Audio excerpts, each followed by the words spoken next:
Pagi itu, sinar matahari masuk melalui celah gorden, menyinari ruang makan rumah sederhana milik Raka dan Nadia. Suasana hangat terasa di dalam rumah, tetapi ada sesuatu yang hampa di udara. Aroma kopi hitam yang mengepul dari cangkir Raka bercampur dengan wangi roti panggang yang disiapkan Nadia. Di meja makan, Nadia duduk dengan tatapan kosong menatap piring di depannya. Tangannya sibuk mengoleskan mentega ke roti, tetapi pikirannya tampak jauh. Sementara itu, Raka tengah sibuk membaca berita di ponselnya, menyeruput kopi perlahan. Pagi ini mendung ya, kata Raka tanpa mengalihkan pandangannya dari layar. Nadia mengangkat kepalanya, melihat keluar jendela. Matahari bersinar cerah, langit biru tanpa satupun awan. Ia menghela napas pelan. Enggak, kok. Langitnya cerah.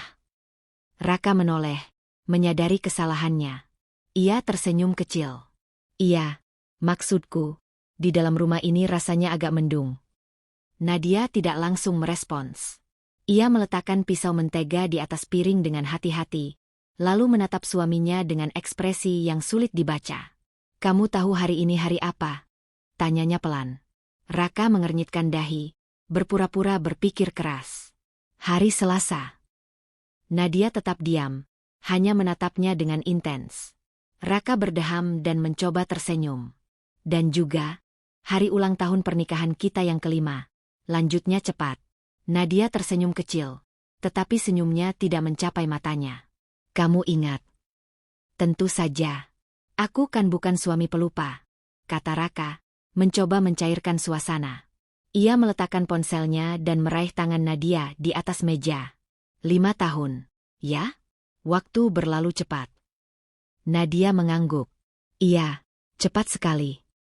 Suaranya terdengar berat. Raka menatapnya lebih lama. Ada sesuatu yang mengganggu istrinya. Kamu baik-baik saja.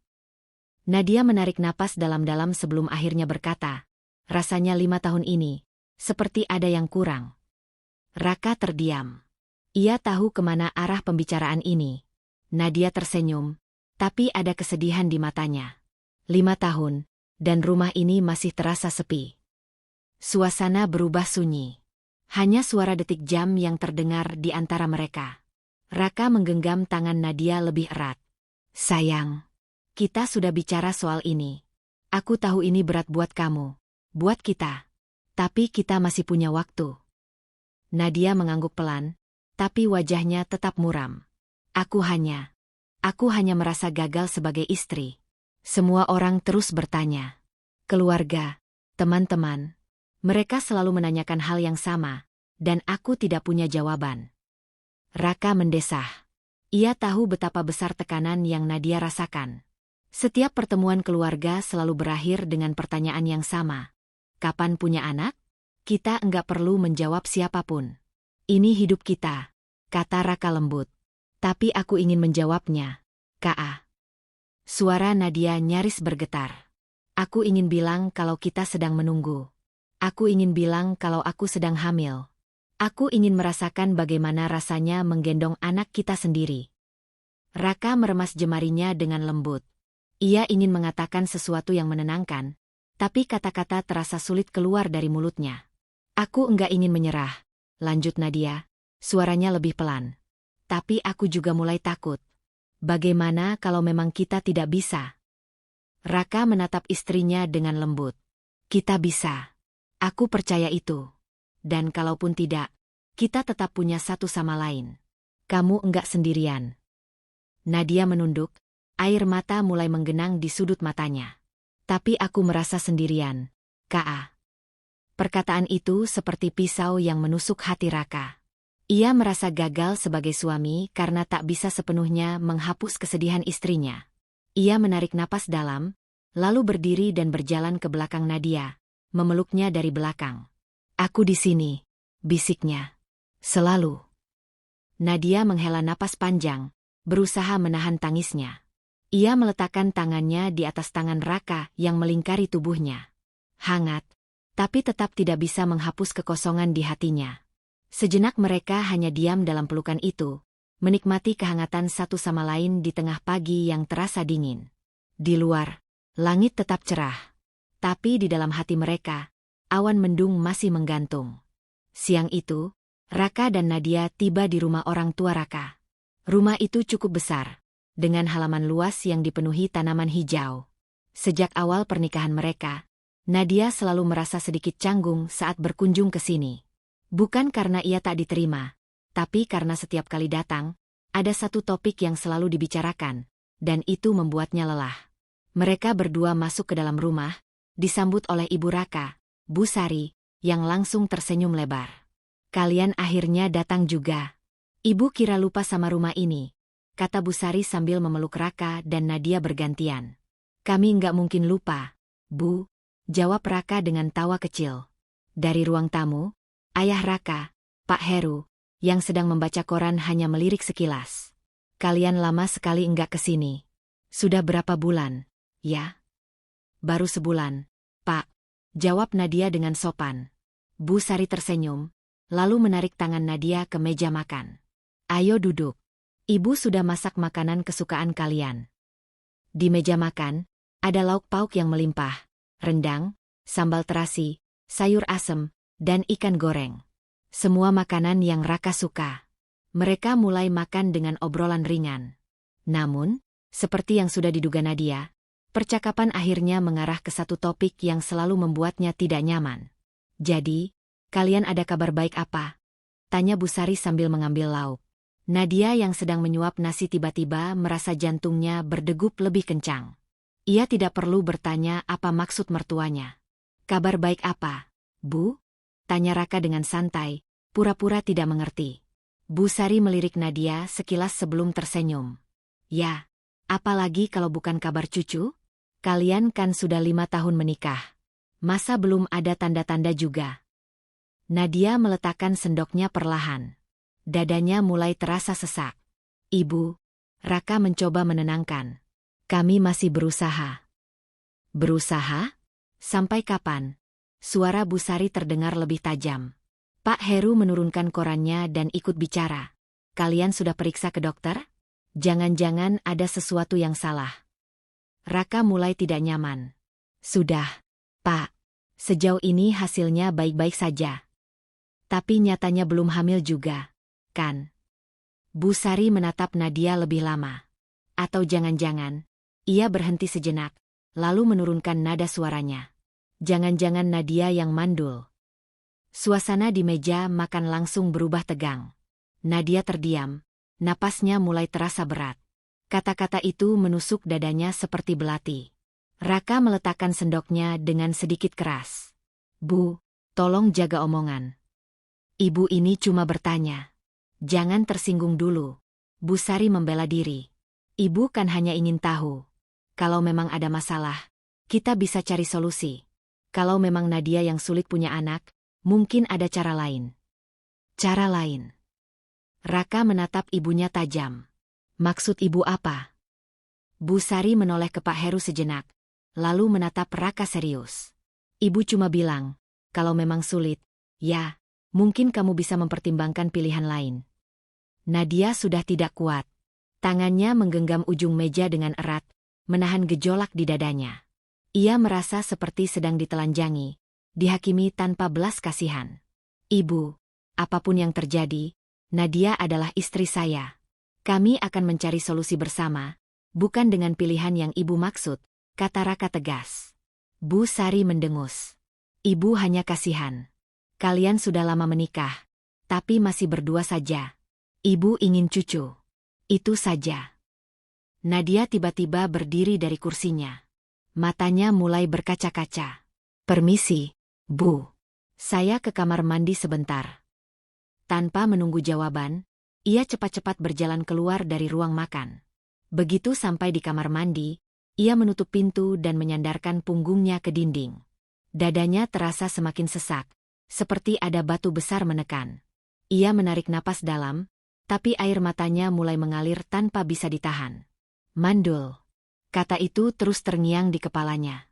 Padahal, dokter tidak pernah mengatakan bahwa ia mandul. Tapi tetap saja, setiap kali seseorang mengungkit hal itu, ia merasa seperti wanita yang gagal. Di luar kamar mandi, Raka mendesah panjang sebelum menatap ibunya. "Ibu keterlaluan. Bu Sari mengangkat bahu. Ibu cuma bicara kenyataan. Raka berdiri. Kami pulang. Pak Heru akhirnya menurunkan korannya. Raka, jangan mudah tersinggung. Ini demi masa depan kalian. Masa depan kami adalah urusan kami, Pak. Setelah mengucapkan itu, Raka berjalan menuju kamar mandi, mengetuk pintunya pelan. Sayang, ayo kita pulang. Butuh beberapa saat sebelum Nadia membuka pintu. Matanya merah, tapi ia mencoba tersenyum. Tanpa berkata apa-apa, ia menggenggam tangan Raka, dan mereka berdua keluar dari rumah itu. Di perjalanan pulang, Raka menggenggam tangan Nadia lebih erat. Aku di sini, katanya pelan. Nadia hanya diam. Ia menatap jendela mobil, menyadari bahwa luka ini akan sulit sembuh. Suasana di dalam mobil terasa sunyi. Raka sesekali melirik Nadia yang menatap keluar jendela dengan tatapan kosong. Sejak keluar dari rumah orang tuanya tadi, istrinya tidak banyak bicara. Ia tahu betul bahwa ucapan ibunya meninggalkan luka yang dalam. Aku sudah buat janji dengan dokter hari ini, kata Raka akhirnya, memecah keheningan. Nadia menoleh. Hari ini? Iya. Aku pikir, kita bisa langsung ke sana sekarang. Nadia terdiam sejenak sebelum akhirnya mengangguk. Baiklah. Mereka melanjutkan perjalanan tanpa banyak bicara. Hanya suara radio pelan yang mengisi ruang di antara mereka. Sesampainya di klinik spesialis kesuburan, mereka disambut oleh suasana ruangan yang tenang. Beberapa pasangan duduk di ruang tunggu, sebagian besar tampak gelisah, sama seperti mereka. Nadia menggenggam jemari tangannya sendiri, mencoba menenangkan diri. Setiap kali ia datang ke sini, perasaan takut selalu muncul. Takut mendengar jawaban yang tidak ingin ia dengar. Raka dan Nadia, panggil seorang perawat. Mereka bangkit dari kursi dan mengikuti perawat menuju ruang konsultasi. Di dalam, seorang dokter wanita bernama Dr. Lisa menyambut mereka dengan senyum ramah. Selamat siang, Raka, Nadia. Bagaimana kabarnya? Raka tersenyum tipis. Baik, Dok. Nadia hanya mengangguk. Dokter Lisa membuka berkas mereka. Baik, terakhir kali kalian ke sini, semua hasil pemeriksaan dasar menunjukkan kondisi yang baik. Tapi saya paham, kalian masih belum mendapatkan hasil yang diharapkan. Nadia menunduk, suaranya hampir berbisik. Iya, Dok. Dokter Lisa menatap mereka dengan penuh pengertian. Saya ingin bertanya, apakah kalian mengalami tekanan dari keluarga atau lingkungan sekitar mengenai hal ini? Nadia menghela napas panjang sebelum menjawab, hampir setiap hari, Dok. Raka meremas tangan Nadia, memberikan dukungan. Terutama dari keluarga saya. Mereka mulai mempertanyakan kenapa kami belum punya anak.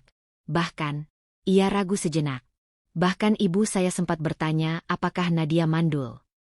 Dokter Lisa menatap Nadia dengan lembut. Saya mengerti. Kata-kata seperti itu pasti menyakitkan. Nadia mengangguk, matanya mulai berkaca-kaca. Dokter, terus terang, saya takut. Bagaimana kalau memang saya tidak bisa punya anak? Dokter Lisa tersenyum lembut.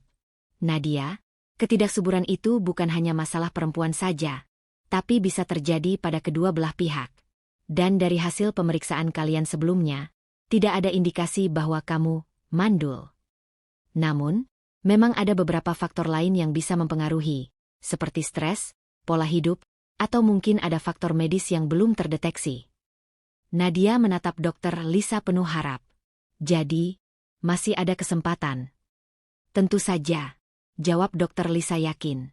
Tapi kita mungkin perlu mempertimbangkan beberapa langkah berikutnya, seperti pemeriksaan lanjutan atau metode lain seperti program bayi tabung. Nadia menoleh ke Raka, seolah meminta pendapat. Raka tersenyum menenangkan. Kita jalani saja, sayang. Apapun yang terbaik buat kita. Dokter Lisa mengangguk. Saya suka melihat pasangan yang saling mendukung seperti kalian. Jangan kehilangan harapan, ya.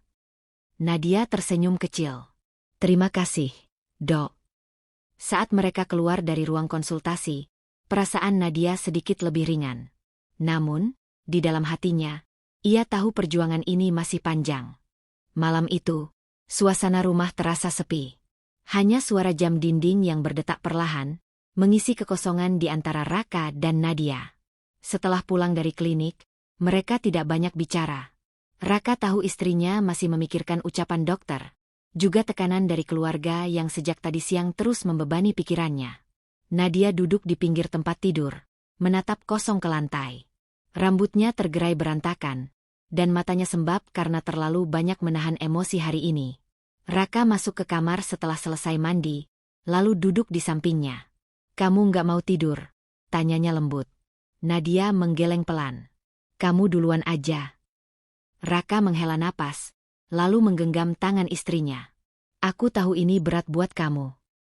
Nadia menoleh ke arahnya, dan dalam hitungan detik, air mata yang sejak tadi ia tahan akhirnya jatuh. "Raka, aku capek." Suaranya lirih, hampir seperti bisikan. Raka meremas tangannya lebih erat. "Capek karena apa?" Nadia menghela napas panjang sebelum akhirnya berkata, "Karena semua orang selalu bertanya hal yang sama. Kapan punya anak?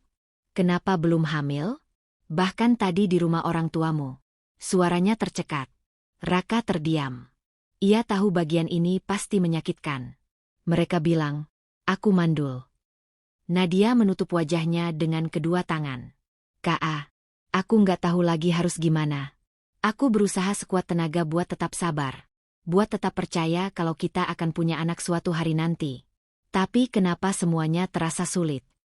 Raka merasakan hatinya mencubit pelan.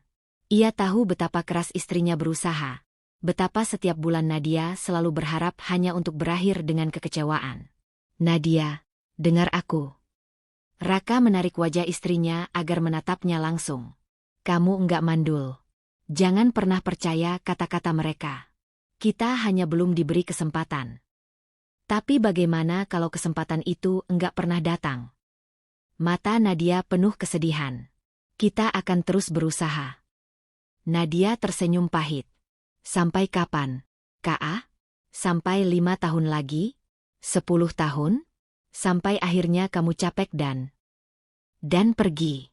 Kata terakhir itu menggantung di udara, tidak diucapkan, tapi jelas terdengar dalam kesunyian di antara mereka. Raka menghela napas panjang. "Jangan pernah berpikir kalau aku akan pergi." "Tapi aku takut," ujar Nadia lirih. "Aku takut kamu bosan. Takut kamu mulai berpikir kalau menikah denganku adalah kesalahan." Raka terkejut. Ia menangkup wajah Nadia dengan kedua tangannya, menatapnya dalam. "Nadia, dengarkan aku. Aku menikah denganmu bukan karena aku ingin anak. Aku menikah denganmu karena aku mencintaimu. Anak atau tidak, itu tidak akan mengubah perasaanku." Nadia terisak, mencoba mempercayai kata-kata suaminya. Tapi jauh di dalam hatinya, bayangan ketakutan itu tetap ada. Raka menariknya ke dalam pelukan. Mereka duduk di sana dalam diam, membiarkan keheningan menjadi saksi atas perasaan yang bergejolak. Di luar jendela, bulan bersinar redup. Seakan mengerti, seakan ikut menyaksikan dua hati yang sedang berusaha bertahan. Siang itu, Raka sedang duduk di kantornya, fokus menatap layar laptop. Pekerjaan menumpuk, tapi pikirannya masih melayang ke percakapan semalam dengan Nadia. Ia tahu istrinya sedang berada dalam kondisi paling rentan, dan itu membuatnya khawatir. Tiba-tiba, suara ketukan pintu membuyarkan lamunannya. "Masuk," katanya tanpa mengalihkan pandangan dari layar. Pintu terbuka, dan seorang wanita berambut panjang dengan blus ketat berwarna biru masuk ke dalam ruangan. Namanya Tina, rekan kerja Raka yang sudah lama diam-diam mengaguminya. "Masih sibuk, Pak Raka?" tanyanya dengan senyum menggoda. Raka menoleh sekilas dan membalas dengan senyum profesional. "Seperti biasa. Ada yang bisa saya bantu, Tina?" Tina berjalan mendekat, lalu meletakkan beberapa berkas di meja Raka dengan gerakan yang sengaja dibuat lebih pelan dari biasanya. "Ini laporan yang Bapak minta. Tapi saya juga ingin ngajak Bapak makan siang. Kan sudah jam istirahat." Raka melirik jam tangannya. Benar, sudah hampir pukul 12 siang. Biasanya, ia akan langsung menghubungi Nadia untuk bertanya apakah istrinya ingin makan siang bersama. Namun, hari ini ia ragu. Nadia pasti masih merasa sedih setelah kejadian kemarin. "Terima kasih untuk laporannya. tapi soal makan siang. Raka berpikir sejenak. Aku harus lihat dulu. Mungkin aku akan pulang sebentar. Tina menatapnya dengan alis terangkat. Pulang? Untuk apa? Istrimu bisa masak sendiri, kan? Raka mengernyit. Maksudmu? Tina menyandarkan diri ke meja, bersikap lebih santai. Ayolah, Pak. Saya tahu kalian sudah lama menikah. Dan, dari yang saya dengar, masih belum ada tanda-tanda kehadiran anak. Raka menegang. Siapa yang bilang begitu? Tina mengangkat bahu. Gosip di kantor. Ia tersenyum tipis. Saya cuma heran. 5 tahun menikah, tapi tetap seperti pasangan baru. Apa enggak bosan? Raka menatap Tina tajam. Aku enggak paham maksudmu. Tina mendekat sedikit. Suaranya lebih lembut. Maksud saya, Pak Raka kan pria yang hebat, tampan, sukses. Banyak wanita yang pasti mau berada di posisi istrimu. Tapi, kalau rumah tangga terasa sepi, harusnya kan ada cara lain untuk mengisi kekosongan itu. Raka menghela napas panjang.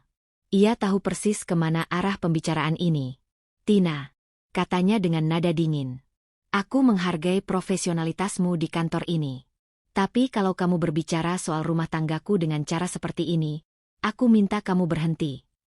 Tina tersenyum, tapi matanya berbinar penuh tantangan. Kenapa? Takut tergoda. Raka berdiri dari kursinya, menatap Tina dengan tegas.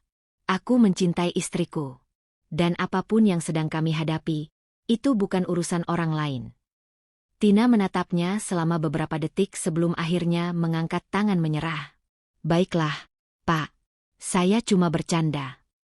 Ia berbalik menuju pintu, tapi sebelum keluar, ia menoleh lagi.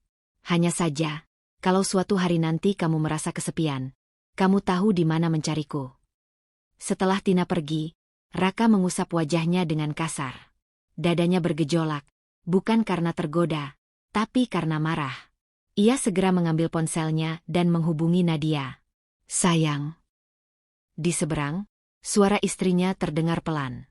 Iya, Kak. Kamu sudah makan siang? Aku belum lapar. Raka menarik napas dalam. Aku pulang sekarang. Nadia terdiam sejenak, lalu bertanya pelan. Kenapa? Raka menatap keluar jendela, ke langit yang mendung. Karena aku ingin ada di rumah. Sama kamu. Di ujung telepon, Nadia menghela napas kecil. Dan meskipun ia tak bisa melihatnya, Raka bisa membayangkan istrinya tersenyum untuk pertama kalinya hari ini. Malam itu, Raka dan Nadia duduk berdampingan di balkon rumah mereka. Angin sepau-sepau mengalir lembut, membawa aroma hujan yang baru saja reda. Langit mendung. Tapi di sela-sela awan kelabu, bintang masih berusaha bersinar. Nadia memeluk lututnya, menatap kosong ke halaman rumah. Ia masih memikirkan banyak hal, ucapan mertuanya, kunjungan ke dokter, dan ketakutan yang terus menghantuinya. Tapi yang paling mengganggunya adalah perasaan tidak cukup baik untuk Raka. Sayang, suara Raka memecah keheningan. Nadia menoleh, menatap suaminya yang kini sedang menatapnya dengan serius. Aku mau kita bicara.